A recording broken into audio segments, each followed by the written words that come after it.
So the next story that I want to talk about is another serious one. It really sucks that this is the way that the world is right now, and that's what this podcast is like right now. But so yesterday, the jury for Derek Chauvin went into a deliberation. Now, as I'm sure that everybody is aware, not too far off from this time last year, this was the police officer in Minneapolis, who was involved in the death of an individual by the name of George Floyd. Now, George Floyd had a pretty long, storied history of, basically being a scumbag. Contrary to the way that a lot of people have tried to frame him, in the year since he passed away, George Floyd was not a nice guy. He was not some kind of a martyr. He was one of the guys that broke into a pregnant woman's home and held a gun to her stomach. Like all kinds of like crazy stuff like that. But at the same time, that didn't justify what Officer Derek Chauvin had done, and so there was obviously something that had to come to him. And so yesterday it came out that he was found guilty by a jury of his peers of manslaughter, second-degree murder, or rather I should say second-degree unintentional murder, and third-degree murder. I won't go into detail explaining what all of these charges meant, but it just basically means that when the sentencing comes down, and I believe that's going to come down next week, he's going to go away for an awfully long time. And I think that he should definitely go away for something. I mean, everybody saw what he did, and no, George Floyd wasn't a perfectly innocent participant in that situation. He was resisting arrest. He had been at this store passing a counterfeit bill. But all of this stuff was really not stuff that would justify, basically killing him. And whether or not you're convinced by the medical evidence, people saying that it was obviously Derek Chauvin leaning on his neck for 8 minutes that killed him, as opposed to things such as, the amount of fentanyl that was in his system. And they found an amount of fentanyl in his system that should have been, fatal to at least a regular person. That kind of things can change a little bit as a person is if a person's an addict and they've used it quite a bit and they've started to build up a tolerance, well, then those things can change a little bit here and there. He had previously had COVID, and so you would think that probably shouldn't help his, it shouldn't help his prospects under a situation like that. But all the same, in the end, what the jury found was that it wasn't the fentanyl that had caused his death. It was Derek Chauvin. I don't think that's,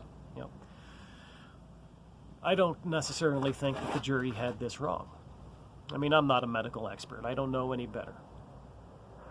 But the one thing that I can tell you about is this other incident that happened in the same day. So in Columbus, Ohio, there was a teenaged black woman by the name of Ma'Khia Bryant. Was shot dead by a police officer. And so there are a lot of people out there saying that this is some kind of a travesty because it just so happened to happen on the same day as the Chauvin sentencing. But what a lot of people seem to be ignoring is the footage of the body camera of the police officer that wound up doing the shooting. Tells a crystal clear, cut and dried story about what went on that day, and it was basically that Ma'Khia Bryant was trying to murder somebody. She charged at 2 separate people with a knife in hand. And the point that she got shot, she had actually pinned a person up against a car, had the knife in hand, had the thing pulled back to start stabbing them, and that was when the officer shot her.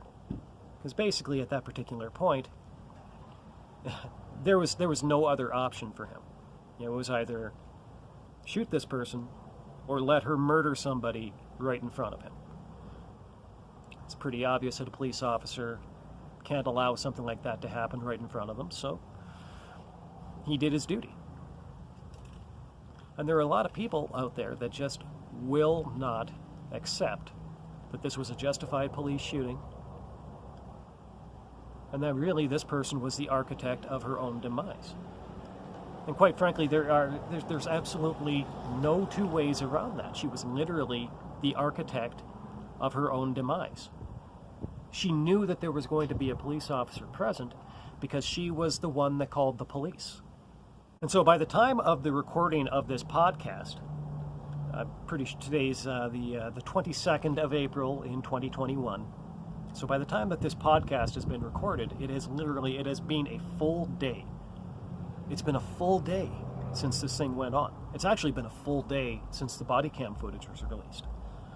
So there is absolutely no excuse for anybody out here commenting on this thing. Anybody out there commenting on this, there's no excuse for them to have not seen the body cam footage and understand exactly what it is that we're talking about. And yet, instead, people are still out there insisting, that this was that this was a murder.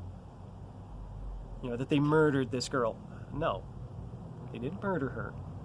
They defended the life of somebody that she was trying to murder. And they want to say things like, the other girls, these other two girls, they showed up at her home and was starting a fight. And that was how the whole thing wound up. And it's like, well, listen, you're chasing after them with a knife in hand while there's a cop on the scene. What we have already seen doesn't really look very good for Ma'Khia Bryant. Definitely doesn't, what we have actually seen definitely does not support that story. But there are a lot of these Black Lives Matter protesters that, quite frankly, they just will not acknowledge that detail. They will not acknowledge that this was an entirely justified police shooting. And at this particular point, there's only one conclusion that you can actually reach. And that is that, really, these are not people, they do not care about the facts.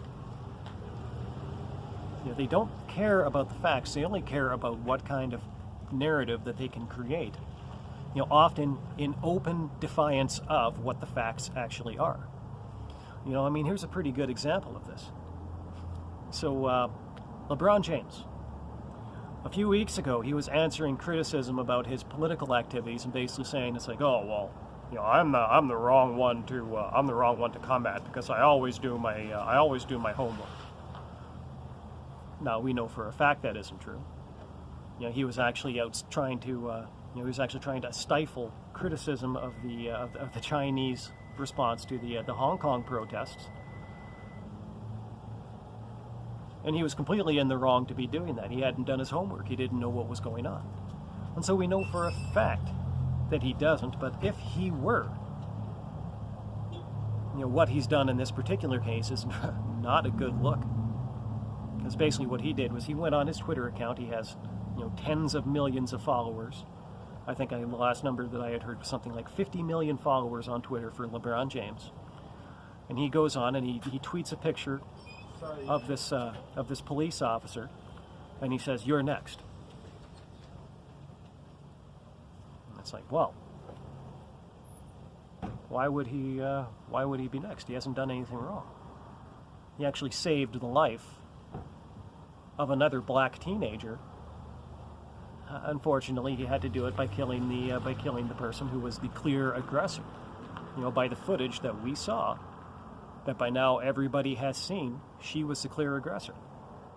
Unfortunately, he had to kill her to save the life of not just one, but two intended victims. So you tell me, Mr. James, why would he be next? You tell us that you do your homework about these things, and so let's just for one moment, let's grant that to you. I honestly don't believe it. I think you're a doofus. I think you're a fucking idiot. I would use stronger language, but it would probably get my YouTube channel turfed completely. But let's for one moment, let's just pretend that's the case. So there's body cam footage of this woman actually attacking another one, this teenager actually attacking another teenager with a knife. And you've seen that. You've done your homework. You've done your homework, LeBron. You've seen this. You've seen it with your own eyes. But you still want this guy to go through the same treatment that Derek Chauvin got. And Derek Chauvin, he was clearly wrong. But you want this officer that was clearly right to go through the same treatment that Derek Chauvin got. And why? Well, it's pretty obvious why. Because you don't care about the facts. You only care about the narrative that you can craft. Now, let me note one more thing. That is that eventually LeBron James did delete that tweet. But not until several hours after he sent it, so really the damage is done. And so really, his contribution to this situation is that he has imperiled the life of a police officer who saved one black teenager from being murdered by another black teenager. And now he's imperiled that man's life. LeBron James should be in fucking jail. He should be in prison. He should have the book thrown at him. He should take that long ride through the system. He should definitely, never play basketball professionally again. The reward that he basically what he just offered as a reward to a police officer for saving somebody's life is that he should probably wind up being killed. I think that is probably not at all, it's not at all unreasonable to think that that's, not just a possible outcome, but maybe even a likely outcome, all things considered, especially considering that the Columbus police are obviously, they're not going to arrest this guy. He's not, he's not going to go into jail the way that Derek Chauvin did. They're not going to hold him for a huge amount of bail. They're not even going to touch him because he was right. And you, a multi-million-dollar sports ball player, who does his homework, or so you say, on these kinds of political matters, you just put a bullseye on his back. You put a bullseye on his back, you practically put a rope around his neck. They wanted to toss Donald Trump in the clink, for allegedly inciting the Washington riot. There's a much less clear-cut case for that, but that was what they wanted to do. And so you basically just incited people to go out and try to kill a police officer who had just saved a black teenager's life. You should get the same treatment. LeBron James should be getting precisely what they had in mind for Donald Trump. But really, ultimately, what this whole thing comes down to is the effect on the credibility of this movement. The last time that I talked about George Floyd and Derek Chauvin was months and months and months ago, in what I would call like a series of test podcasts that only ever got published on Facebook. Some people saw them. A lot of people are not going to see them. I'll kind of repeat here what I said there. And that is one thing that I had talked about was that this is a movement that suffers from a lack of ability to garner momentum and garner credibility because they are constantly attaching themselves to situations where they should not be attaching themselves to because they do not have a legitimate complaint.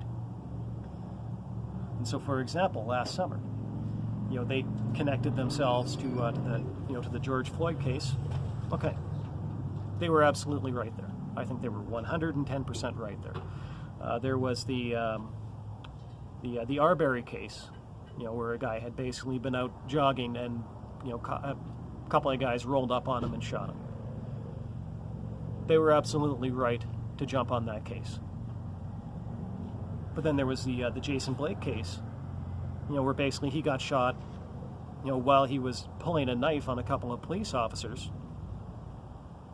They should not have gotten involved in that one. They should have said, okay, he fucked up. He fucked up, he got shot, he did that to himself. Because quite frankly, I think that if you pull a lethal weapon on a police officer, you have just committed suicide. That is my opinion of that. And of course, the other one was that case in Atlanta where a guy was also similar situation, had stolen an officer's taser, was firing that taser at the police, and they shot him. Completely 10,000% justified. That guy killed himself. He committed suicide. That was a suicide by cop. You pull a weapon on a police officer, you have committed suicide. There is no obligation for any police officer to stand by and let you murder somebody. There is no obligation for a police officer to stand by and be killed by you. And if you can't understand that or you will not accept that, you should not be taken seriously. Which is quite frankly why a lot of people do have a good deal of difficulty in taking that movement seriously.